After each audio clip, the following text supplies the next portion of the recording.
سنو غوثے، لوگ چاہتے ہیں کہ ذرا ہم خوش نام ہو جائیں، ابھی بدنامی ہو رہی ہے، ابھی کام کا موقع نہیں ہے، ابھی ذرا حالات ٹھیک ہو جائیں، ہم ذرا لوگوں کے نظر میں اچھے ہو جائیں، پھر کام کریں گے۔ ہاں، اس لیے بیچارے بجائے کام کرنے اللہ کو منانے کے، وہ بیچارے مخلوق سے خوشامد کرتے پھرتے ہیں، ہمیں مان لو، ہماری بات قبول کر لو، ہمیں تسلیم کر لو تاکہ ہم کام کے قابل ہو جائیں۔ الٹی سوچ، یہ الٹی سوچ ہے جی ہاں، حالانکہ بہت آسان بات ہے کہ تم پر تہمتیں لگیں گی، تم پہ الزامات لگیں گے، تمہیں کام سے روکا جائے گا۔ میں شروع میں کہہ چکا ہوں کہ اس کام کے کرنے والوں کو جو رکاوٹ پیش آئے اس کو اندر کی رکاوٹوں میں تلاش کرو۔ کہاں تلاش کرو؟ بالکل پکی بات ہے، سب ملے گا۔ سب سے بڑی بات یہ ہے کہ تہمت لگائیں گے، تہمت اس لیے لگائی جاتی تھی نبیوں پر تاکہ ان کی بات نیچی ہو جائے اور لوگ ان پر الزامات کی وجہ سے ان کی بات کو قبول نہ کریں، تو وہ بے وقوف لوگ ہیں جو ان الزامات کی وجہ سے کام چھوڑ دیں۔ پہلے بدنامی ختم ہو جاوے، جی ہاں، پہلے جا کے کہو بدنام کرنے والوں سے کہ بھائی تم ہمارا نام ہٹا دو یہاں سے تاکہ ہم کام کریں گے۔ ایسا کسی نبی نے نہیں کیا، ایسا کسی نبی نے نہیں کیا کہ وہ تہمتیں لگانے والوں کی جا کے خوشامد کریں کہ تم اپنا کام کرتے رہو، ہم اپنا کام کرتے رہیں۔ سنو تو صحیح میں کیا کہہ رہا، تم اپنا کام کرتے رہو، ہم اپنا کام کرتے رہیں۔ جی ہاں، قرآن کا حکم ہے، قرآن کا حکم ہے، جی ہاں، یہ قرآن کا حکم ہے کہ کام کرنے والوں پر تہمتیں الزامات لگیں گے۔ یہ ہر نبی کی سنت ہے، ہر نبی کی، یہ ہر نبی کی سنت ہے۔ جی ہاں، وَلَقَدْ كُذِّبَتْ رُسُلٌ مِّن قَبْلِكَ فَصَبَرُوا عَلَىٰ مَا كُذِّبُوا وَأُوذُوا حَتَّىٰ أَتَاهُمْ نَصْرُنَا۔ جی ہاں، کہ مدد کے آنے کے لیے تو بنیادی بات یہ ہے کہ آپ سے پہلے نبیوں کو جھٹلایا گیا، انہوں نے صبر کیا، اور وہ صبر کرتے رہے، کام کرتے رہے، یہاں تک کہ ہماری مدد آ گئی۔ اگر حالات میں کام چھوڑ دیا، میری بات دھیان سے سننا ہی ہے، اگر حالات میں کام چھوڑ دیا تو مظلوم ہونے کے باوجود بھی کام سے جاؤ گے۔ اگر حالات میں کام چھوڑ دیا تو باوجود مظلوم ہونے کے بھی کام سے جاؤ گے۔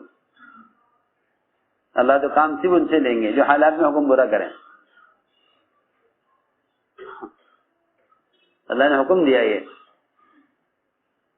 کہ ہمارا یہ دستور ہے، اللہ فرما رہے ہیں کہ ہمارا یہ دستور ہے کہ ہم نے ہر زمانے میں ہر نبی کے ساتھ ہم نے دشمن لگائے ہیں، جنات بھی اور جناتی شیاطین بھی، انسانی شیاطین بھی، جناتی شیاطین اور انسانی شیاطین۔ جی ان کا کام یہ ہوتا ہے کہ یہ ایک دوسرے کو نبی کے خلاف چکنی چپڑی باتیں بتلاتے رہتے ہیں۔ سنو قرآن کی بات، ایک دوسرے کو کیسی باتیں؟ ہاں، چکنی اور چپڑی، اس کو سمجھنا چاہیے۔ جی ہاں، چپڑی ہوتی ہے وہ روٹی جس کو گھی لگایا جائے، زخرف القول، کیا زخرف القول کہا قرآن نے اس کو۔ وَكَذَلِكَ جَعَلْنَا لِكُلِّ نَبِيٍّ عَدُوًّا شَيَاطِينَ الْإِنسِ وَالْجِنِّ يُوحِي بَعْضُهُمْ إِلَىٰ بَعْضٍ زُخْرُفَ الْقَوْلِ غُرُورًا، کہ ہم نے ہر نبی کے ساتھ اس دعوت کے کام میں ہر نبی کے ساتھ ہم نے دو قسم کے دشمن لگائے ہیں، دو قسم کے دشمن، شیاطین الانس، شیاطین الجن، دو قسم کے شیطان، انسانی شیطان اور جناتی شیطان۔ یہ آپس میں ایک دوسرے کو، جی ہاں، میٹھی میٹھی باتیں اور چپڑی چپڑی باتیں ایک دوسرے کو الہام کرتے رہتے ہیں۔ ہاں میں تم سے قسم کھا کر کہہ سکتا ہوں جتنے پیغامات جھوٹے چلتے ہیں نا اس میں اکثر پیغامات شیاطین کی طرف سے ہوتے ہیں، یہ یقینی بات ہے، حدیث میں ہے، حدیث میں ہے، صحیح روایت ہے، صحیح روایت ہے، حدیث میں صحیح روایت ہے کہ ایک آدمی آئے گا ایک بزرگ کی شکل میں، وہ کام کرنے والوں کے درمیان میں ایک بات چھوڑ جائے گا، میں حدیث کا ترجمہ کر رہا ہوں اسی طرح، اور لوگ آپس میں بیٹھ کے مذاکرے کریں گے کہ دیکھو بھائی یہ بات فلاں نے کہی ہے، لوگ پوچھیں گے تم اس کو جانتے ہو؟ اس نے کہی ہے کہ ہاں میں جانتا ہوں اس کو نام سے، میں اس کو جانتا ہوں شکل سے، نام سے نہیں جانتا، سامنے آ کے تو بتا دوں گا یہ ہے، اور حدیث میں صراحت ہے کہ وہ شیطان تھا،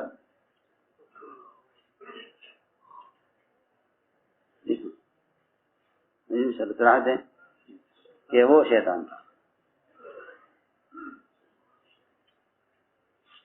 وہ شیطان بالکل اسی طرح روایت میں کہ وہ شیطان ہی تھا جو بزرگ کی شکل میں تمہارے پاس آیا اور ساتھی سے ایک بات کہہ کر چلا گیا، اور ساتھی آپس میں اس بات کو دہرانے میں لگ گئے، اور پوچھا گیا کس نے کہا ہے، تو وہ سننے والا کہتا ہے میں نے اپنے کانوں سے سنا ہے، آنکھوں سے اس کو دیکھا ہے، نظر آئے گا تو بتا دوں گا، حالانکہ وہ دوبارہ نظر نہیں آئے گا، وہ شیطان تھا، وہ کہہ کے چلا گیا۔ قرآن میں ہے اسی طرح، تو قرآن نے اس کو اس طرح بیان کیا، اس حدیث کا مفہوم یوں ملے گا قرآن میں کہ یہ چھپی چھپڑی باتیں ایک دوسرے کو بتاتے ہیں نبی کے خلاف۔ ہاں تو لوگ بجائے نبی سے احکام لینے کے، ان سے طریقے سیکھنے کے، ان کی صحبت میں رہنے کے، عمل کے ماحول میں آنے کے، ان باتوں کی وجہ سے وہ اجتماعیت کو چھوڑ دیتے ہیں کہ بھائی یہاں تو یہ ہے، یہاں تو وہ ہے، یہاں تو کچھ نہیں ہے، یہاں تو کچھ نہیں ہے، چلو ہاں یہ دوسری بات کر رہا ہوں۔ تو قرآن نے کیا حکم دیا؟ تو قرآن نے یہ کہا فَذَرْهُمْ وَمَا يَفْتَرُونَ، نبی جی آپ کا کام یہ ہے کہ آپ ان کو بھی چھوڑیے، ان کی باتوں کو بھی چھوڑیے، فَذَرْهُمْ وَمَا يَفْتَرُونَ، آپ چھوڑیے ان کو بھی چھوڑیے، ان کی باتوں کو بھی چھوڑیے، ہم آپ کو جس کام کے لیے بھیجا گیا آپ نے کام میں لگیے، ہاں کیونکہ آپ کو آپ کے کام سے مشغول کرنے کے لیے اور آپ کے کام کرنے والے عملے کو آپ سے ہٹانے کے لیے یہ باتیں چلاتے ہیں۔ یہ حدیث نے فرمایا کہ ایک آدمی کے جھوٹا ہونے کے لیے کافی ہے کہ وہ سنی ہوئی بات کو آگے بڑھا دے، ایک آدمی کے جھوٹا ہونے کے لیے کافی ہے، صحیح حدیث ہے، کفا بالمرء کذبا ان يحدث بكل ما سمع، کہ ایک آدمی کے جھوٹا ہونے کے لیے اتنا کافی ہے کہ سنی ہوئی بات کو آگے بڑھا دے۔ جی ہاں وہ لوگ سنتے ہیں اور بات کو آگے بڑھا دیتے ہیں، جی ہاں انہیں معلوم نہیں کہ جتنی بات کو سن کر آگے بڑھائیں گے کہ قیامت میں اللہ ان کو پکڑ کے پوچھیں گے کہ تم نے یہ بات خود دیکھی تھی، اس کو آگے بڑھایا، تم نے یہ بات خود دیکھی تھی، اس کو دیکھ کر آگے بڑھایا، کہ اگر تم اس بات کو خود دیکھ کر بھی آگے بڑھاتے تب بھی تم مجرم تھے اللہ کے یہاں، کہ تم نے ایک مسلمان کے عیب کو دیکھ کر دوسرے کو خبر کیوں کی۔ یہی وجہ ہے کہ زنا کرنے والا ہلکا ہے عذاب، زنا کرنے والا ہلکا ہے عذاب اور گناہ کے اعتبار سے اس شخص کے مقابلے میں جو زنا کو دیکھ کر خبر کرے، زنا کو دیکھ کر خبر کرے۔ جی ہاں زنا کرنے والے کا گناہ ہلکا ہے خبر کرنے والے کے مقابلے میں، پکی بات ہے، یہ تو قرآن کی حدیث کی پکی بات ہے۔ یوں بھی عجیب بات ہے کہ زنا کا گناہ ہلکا ہے غیبت کے مقابلے میں، زنا کا گناہ ہلکا ہے غیبت کے مقابلے میں، گناہ ہونے کے اعتبار سے بھی ہلکا ہے، اور اس لیے بھی ہلکا ہے کہ زنا کی تو اللہ کے یہاں معافی ہے، زنا کی اللہ کے یہاں معافی ہے، اللہ کے یہاں زنا کی، لیکن اللہ کے یہاں غیبت کی معافی نہیں، غیبت کی معافی نہیں، زنا کی معافی ہے کہ اللہ تعالیٰ زنا کرنے والے کو سچی توبہ سے معاف کر دے، لیکن غیبت کرنے والے کی معافی غیبت کرنے والے کی نہیں ہے، کہ تیری معافی تو اس کے پاس ہے کہ تو نے غیبت کی ہے، جا کے اس سے حلال کرائے گا تو حلال ہوگا، ورنہ یہ غیبت کا گوشت یہ جہنم میں لے کر جائے گا، اور جہنم کی آگ اسے کھائے گی. صحیح حدیث ہے، جہنم کی آگ اسے کھائے گی. یہ جہنم کی آگ کا ٹکڑا ہے، یہ جہنم کی آگ اسے کھائے گی، یقینی بات ہے. لہذا یہ غیبت کا جو گوشت کا ٹکڑا ہے یہ تو جہنم میں لے کے جائے گا، جب تک جہنم اس کو نہیں کھا لے گی. میں نے اس لیے عرض کیا. تو میرے دوستو عزیزو، یہ ہیں امتحانات، یہ ہیں امتحانات. امتحان سے گزاریں گے تو بہت سی شکلیں ہیں اس امتحان کی. کبھی امتحان آئے گا حیثیت کے خلاف، کبھی امتحان آئے گا جذبے کے خلاف. جذبہ ہے اولاد کے ہونے کا اچھا جذبہ ہے. انبیاء علیہ السلام اپنے لائے ہوئے کام کی امانت کے لیے اللہ سے اولاد مانگتے ہیں کہ اللہ اولاد چاہیے جو میرے لائے ہوئے دین کی محنت کی حفاظت کرے آئندہ. اللہ نے اولاد بھی دی، ابراہیم علیہ السلام کو اولاد بھی دی اور ان کو اولاد کو ذبح کرنے کا حکم بھی دیا کہ ذبح کرو، اس کو ذبح کرو. حکم ہے، پورا کریں گے. کیا کریں گے؟ پورا کریں گے. اس کو پورا کر دیا حکم کو. اللہ نے اس کو فرمایا ان ھذا لہو البلاء العظیم، کہ یہ بہت بڑی ابتلا تھی، یہ بہت بڑی ابتلا تھی. جی ہاں، کہ جتنی بڑی ابتلا ہوگی پھر اللہ تعالیٰ اس سے اتنی ہی بڑی نعمت بھی دیں گے. وفدیناہ بذبح عظیم، بلاء عظیم اور ذبح عظیم. جی ہاں، بڑے امتحان کے بعد بڑا بدلہ، بڑے امتحان کے بعد بڑا بدلہ دو. جی ہاں، جتنا بڑا امتحان اتنا بڑا بدلہ. تم نے حکم پورا کر دیا، حکم پورا کر دیا. جی ہاں، کہ تم نے چھری چلا دی بچے کے گردن پر، تو تم نے حکم پورا کر دیا. کیونکہ اطاعت کرنے والے وہ ہوتے ہیں جو حکم کی وجہ نہیں پوچھتے، حکم کی وجہ معلوم نہیں کرتے، وہ ہیں اطاعت کرنے والے. اطاعت کرنے والے وہ ہوتے ہیں جو حکم کی وجہ معلوم نہ کریں، کیونکہ حکم کی وجہ معلوم کرنا یہ دلوں میں عصیان کی علامت ہے کہ ان کے دلوں میں نافرمانی ہے. ایسے پوچھتے ہیں کہ یہ کام کیوں کرایا جا رہا ہے. ہاں، میں ایک حضوری والا کر رہا ہوں، میں نے خوب اندازہ کر لیا کہ افتراء جب پیدا ہوتا ہے جب کسی حکم کے بارے میں پوچھا جائے کہ اس کا حکم کیوں دیا جا رہا ہے، کیا ضرورت ہے. ہاں، اس کی کیا ضرورت ہے. اطاعت کرنے والے وہ ہوتے ہیں جو حکم کی علت نہیں معلوم کرتے، حکم کی علت کہ یہ کیوں ہے. جی ہاں، ابراہیم السلام کو حکم دیا بچے کو ذبح کرو. اگر پوچھے اس معصوم کی کیا غلطی ہے، یا کہ ہم قتل کا حکم، ذبح کا حکم اس لیے نہیں دے رہے کہ کوئی غلطی ہوئی ہے، ہم حکم اس لیے دے رہے ہیں کہ غلطی ہو نہ جاوے. سنو میری بات، بہت توجہ چاہتی ہے. ہم حکم دے رہے ہیں ذبح کرنے کے کس لیے کہ غلطی نہ ہو جائے. کیا غلطی؟ کہ تم یہ نہ پوچھ بیٹھو کہیں کہ ذبح کیوں کرا رہے، یہ غلطی ہے. غلطی کیا ہے؟ غلطی کیا ہے کہ آپ پوچھنے لگے کہ اس کو ذبح کیوں کرا رہے، کہ یہ غلطی ہے.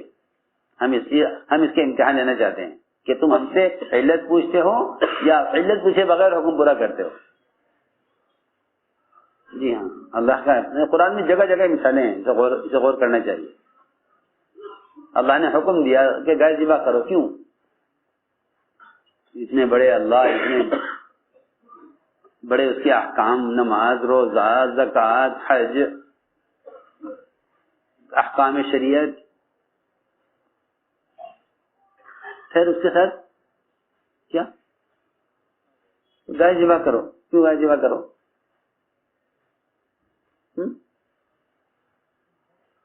کیوں گائے ذبح کرو؟ اتنے بڑے اللہ ہو کر ہمارے ساتھ مذاق کر رہے کہ ہم سے گائے ذبح کرا رہے. جی ہاں، یہ کہا انہوں نے اتخذونا ہزوا، کہ اللہ زندگی کرے، اللہ کرے گائے ذبح کرو؟ کہ موسیٰ پوچھ کے بتاؤ اللہ گائے کیوں ذبح کرا رہے ہیں؟ کیا اللہ کو کیا ضرورت پیش آئے گا ذبح کرانے کی؟ ہاں سنو تو صحیح ہے کہ کچھ کہہ رہا ہوں. جب کوئی کام کرنے کے لیے دیا جاتا ہے تو لوگ آپس میں بجائے اس کے کہ اسے کیسے کرنا ہے بلکہ سوچتے ہیں کہ اسے کیوں کرنا ہے. ہاں اسے کیوں کرنا ہے. جی ہاں وہ یہی ہوا. تو اللہ تعالیٰ نے ان کے لیے مصیبت کر دیا. گائے کی ایسی اللہ نے صفت بیان کی کہ ایسی گائے ان کو ملنا ممکن نہیں تھا. وہ تو اللہ نے فضل فرمایا کہ انہوں نے انشاءاللہ کہہ دیا. کیا کہہ دیا؟ انشاءاللہ. اگر اللہ تو چاہے گا تو ہمیں ایسی گائے مل جائے گی جیسی تو چاہتا ہے. ہاں کیا کہہ دیا؟ انشاءاللہ کہہ دیا. جی ہاں ہاں سمجھنی چاہیے باتیں. تو جیسے انہوں نے سوالات کیے اللہ نے گائے کا مسئلے کو کیا کر دیا؟ الجھا دیا، مشکل کر دیا. جی ہاں ایسی ہو اور ایسی ہو اور ایسی ہو اور ایسا رنگ ہو، رنگ اور صفات اور حیت سب اللہ نے مشکل کر دی. عام گائے پکڑ کے ذبح کر دیتے ہو جاتا. ہاں حکم پورا کر دو نا تو آسان ہے. اس میں کیا تلاش کی؟ علت ہے. جی ہاں پہلے سوال ہے یہ کیوں کروا رہے؟ بس پہلے اللہ سے پوچھا ہم سے یہ کیوں کروا رہے. ہاں تو علت نہ پوچھو، علت نہ پوچھو. جی ہاں شیطان نے یہ کیا کہ آپ پہلے مجھے بتائیے کہ آپ مجھے انہیں سجدہ کرنے کا حکم کیوں دے رہے ہیں، وجہ کیا ہے؟ ہاں جو وجہ معلوم کرے گا تو حکم برا نہیں کرے گا. جو حکم برا کرے گا کہ وہ وجہ معلوم نہیں کرے گا، یہ پکی بات ہے. وہ حکم برا کرے گا، اسے وجہ سے کوئی مطلب نہیں ہے. اسے وجہ سے کوئی مطلب نہیں ہے. آپ اپنے محلے کے کلینک کے ڈاکٹر سے اگر یہ پوچھ لیں کہ دوا آپ مجھے کیوں دے رہے ہیں تو آپ کو پاگل کہے گا نا. کیا مطلب؟ تو مریض ہے، میں ڈاکٹر ہوں، یہ دوا کھا لو. تمہیں کیا مطلب اس سے یہ دوا کیوں دے رہے؟ آپ سوچئے تو صحیح. کیونکہ اللہ کے احکام پر یہ کہے کہ اس کا حکم کیوں دیا؟ جو اصل حکیم ہے، اللہ کی صفت حکیم، وہ احکام دے رہے ہیں اپنی حکمت سے اور یہ پوچھیں کہ یہ حکم کیوں دے رہے ہیں. تو ہمیں کلینک کے ڈاکٹر سے نہیں پوچھ سکتے کہ یہ دوا کیوں دے رہے ہو، اور نکالے جاؤ کسی سے لے لو. تم اس قابل نہیں سمجھتے کہ میں تمہارے لیے دوا تجویز کر رہا ہوں، تم پوچھ رہے کیوں دے رہے؟ کیوں بھائی تمہیں آ رہی بات؟ ہاں اور لوگ اللہ کے احکام میں ٹانگ اڑاتے ہیں کہ یہ حکم کیوں دے رہے؟ کیا وجہ ہے حکم کی؟ کہ حکم کی علت معلوم کرنا نافرمانی کے لیے کافی ہے.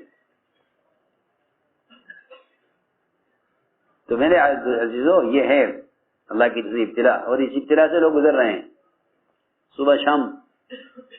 ہاں کچھ وہ ہوں گے جو قبول کر لیے جائیں گے حکم پورا کر کے، کچھ وہ ہوں گے جو دائیں بائیں ہو جائیں گے اسی چکر میں کہ یہ صحیح ہے غلط ہے، یہ صحیح ہے یہ غلط ہے، کچھ پتہ نہیں ہے. اس نے فرمایا کہ تم میں جو امتحانات جو ابتلاءات آئیں اس کو صحابہ کے سرے میں تلاش کرو.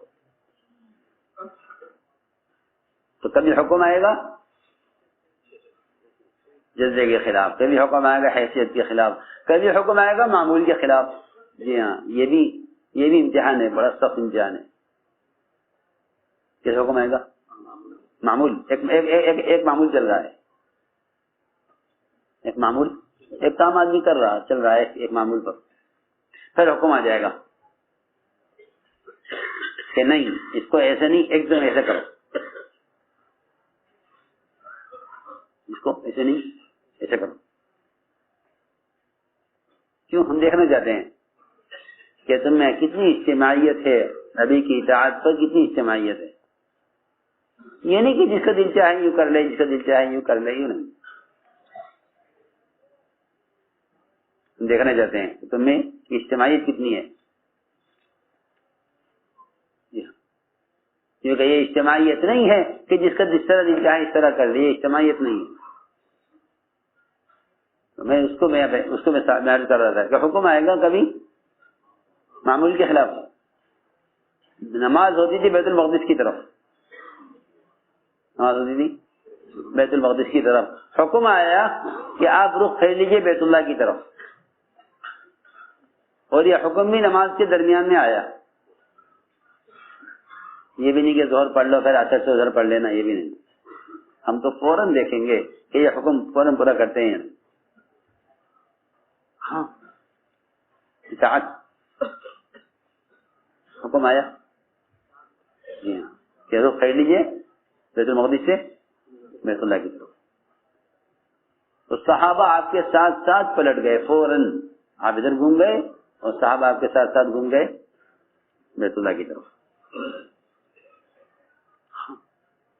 تو اللہ نے فرمایا کہ ہم نے آپ کے رخ کو پلٹا اس لیے ہے تاکہ ہم جانچیں، امتحان لیں. من یتبع الرسول لمن ينقلب على عقبیہ، کہ کون اتباع کرتا ہے رسول کا اور کون پلٹ جاتا ہے پیچھے، یہ کہہ کر کہ بھائی پہلے قبلہ صحیح تھا، یہ صرف تبدیلی کی کیا ضرورت تھی. ہاں ہاں دیکھو نا کتنی آسان بات ہے. پہلا ہی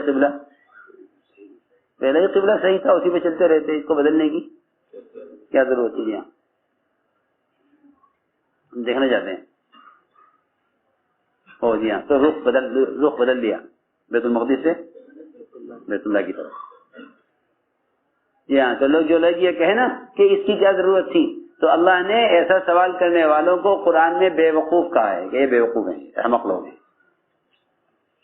بالکل اسی طرح سيقول السفهاء من الناس ما ولاهم عن قبلتهم التي كانوا عليها، اس قبلے پر یہ پہلے سے چل رہے تھے، ان کا قبلہ کیوں بدل دیا گیا؟ یہ کون کہیں گے؟ بے وقوف لوگ. جی قرآن نے یہ کہا ہے کہ جو اللہ کے رسول کے کسی حکم کو یہ کہہ کر اعتراض کرے کہ جب ایک معمول چل رہا تھا تو اس کو کیوں بدل دیا، وہ کون ہوں گے کہنے والے؟ بے وقوف کیا قرآن نے کہا ہے. جی ہاں، ہم تو یہ دیکھنا چاہتے ہیں کہ ان میں نبی کی اطاعت کتنی ہے، اس اطاعت پر اجتماعیت کتنی ہے. تو حکم آئے گا کبھی معمول کے خلاف، اور کبھی اللہ آزمائیں گے اللہ کے رسول کی محبت میں. حضور اکرم صلی اللہ علیہ وسلم نے ایک ایسے صحابی جنہیں اپنے باپ سے سب سے زیادہ محبت تھی، پورے مدینے میں ان سے زیادہ اپنے باپ سے محبت کرنے والا اور ان کی خدمت کرنے والا کوئی نہیں تھا. آپ نے ان کو پکڑا،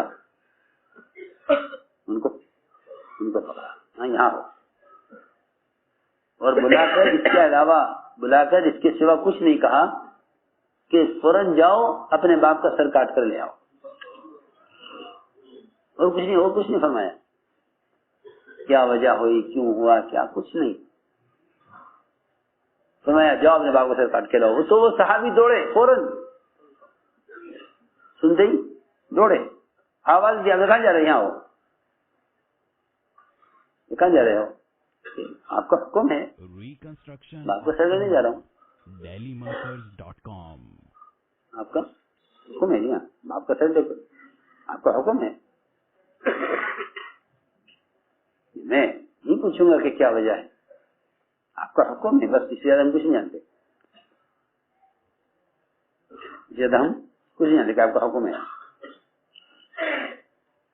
آپ نے فرمایا کہ ہمیں رشتے توڑنے کے لیے نہیں بھیجا گیا، ہمیں تو رشتوں کو جوڑنے کے لیے اور بتوں کو توڑنے کے لیے بھیجا گیا ہے. ہم اللہ کی طرف کیوں آئے ہیں؟ رشتوں کو جوڑنے کے لیے، بتوں کو توڑنے کے لیے. ہم نے تمہیں جو حکم دیا تھا باپ کے سر کاٹنے کا، ہم دیکھنا چاہتے تھے کہ محبت ہم سے زیادہ ہے باپ سے زیادہ ہے. تو امتحان میں کامیاب ہو گئے. تو میں نے ساری باتیں اس لیے عرض کی ہیں کہ اللہ تعالیٰ کی طرف سے امتحانات آتے ہیں، تو اپنے آپ کو اللہ کے یہاں ہر موقع پر یوں قبول کروا دو، ہر موقع پر قبول کروا دو کہ یہ اطلاعات آئیں گی. کیا آئیں گی؟ ابتلاءات اللہ تعالیٰ کی طرف سے، جو ان کو پورا کر کے دکھلا دے اللہ اس کو منتخب کر لیتے ہیں اپنے کام کے لیے۔ دوسری بات یہ ہے کہ یہ انتخاب اللہ کی طرف سے ہوتا ہے، انتخاب اللہ کی طرف سے ہوتا ہے۔ تو جب انتخاب اللہ تعالیٰ کی طرف سے ہے تو پھر ہمیں یہ چاہیے کہ کسی کے منتخب ہونے کی وجہ سے اس کا ساتھ نہ چھوڑیں، بلکہ اللہ جن سے کام لے ان کے ساتھ ہو جائیں۔ یہ بہت آسان بات ہے، بہت آسان بات ہے، آسان بات ہے، اور نجات کا راستہ یہی ہے، نجات کا راستہ یہی ہے۔ اللہ جن سے کام لے ان کے ساتھ ہو جاؤ، اتقوا اللہ وکونوا مع الصادقین، اللہ سے ڈرو اور سچوں کے ساتھ ہو جاؤ، اللہ سے ڈرو اور سچوں کے ساتھ ہو جاؤ۔ جی ہاں، دونوں باتیں ہیں کہ اللہ سے ڈرو، ڈرنے کا حکم تو اس لیے ہے تاکہ تم سے کوئی بے وصولی نہ ہو، اور کونوا مع الصادقین، ہو جاؤ سچوں کے ساتھ۔ جی ہاں، ہو جاؤ سچوں کے ساتھ، یہ حکم دیا اتقوا اللہ وکونوا مع الصادقین، سچوں کے ساتھ ہو جاؤ اور اللہ سے ڈرو، اللہ سے ڈرو اور سچوں کے ساتھ ہو جاؤ۔ یہ کیونکہ میں نے عرض کیا کہ کام اللہ جسے چاہیں لیں، اللہ کام جسے چاہیں لیں، تو کسی کا بھی انتخاب اس کام میں مخلوق نہیں کرتی، مخلوق جو انتخاب کرتی ہے وہ تو الیکشن اور سیاست میں چلتا ہے۔ جی ہاں، پکی بات ہے، یہ شہرت اور قبولیت کا فرق ہے۔ شہرت زمین سے چلتی ہے، آب اور بادلوں تک نہیں پہنچتی، اور قبولیت آسمان اول سے چلتی ہے، پہلے آسمان سے اللہ کے یہاں اعلان ہوتا ہے، اللہ تعالیٰ خود اعلان کرتے ہیں کہ میں فلاں ابن فلاں سے محبت کرتا ہوں، فرشتوں تم بھی اس سے محبت کرو۔ یہ کہاں ہوتا ہے اعلان؟ پہلے آسمان پر، پھر دوسرے آسمان پر، پھر تیسرے آسمان پر، پھر چوتھے آسمان پر، یہاں تک کہ آسمان دنیا تک اعلان ہوتا ہے فرشتوں کے درمیان ایک فرد سے محبت کا۔ روایت میں ہے کہیں کے لیے قبولیت آسمان سے دنیا میں اتاری جاتی ہے،